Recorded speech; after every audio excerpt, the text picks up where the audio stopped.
சில நேரத்துல அப்நார்மலா ஒரு கன்செப்ஷன் ஏற்படுறதுக்கும் வாய்ப்புகள் இருக்கு. அது அபார்ஷன் மாரி போய் முடியறதுக்கும் வாய்ப்புகள் இருக்கு.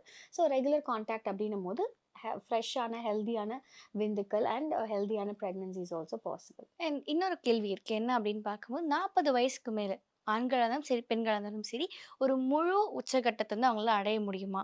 அதே மாதிரி வந்து ஒரு முழுசா அவங்க சாட்டிஸ்ஃபை ஆக முடியுமா? அப்படின்னு ஒரு கேள்வி இருக்கு. இது உங்க பதில் என்னவா இருக்கு? ஸோ 40 இயர்ஸ்ல வந்து செக்ஷுவல் சாட்டிஸ்ஃபேக்ஷன் இஸ் நாட் பாசிபிள்ன்றது ஒரு கிரைட்டீரியாவே கிடையாது. கண்டிப்பா எந்த ஏஜ்ல வேணாலும் ஒரு உச்சக்கட்டத்தை அடைய முடியும். ஒரு ஆர்காசம் இஸ் பாசிபிள். அது ஆண்களா இருந்தாலும் சரி, பெண்களா இருந்தாலும் சரி.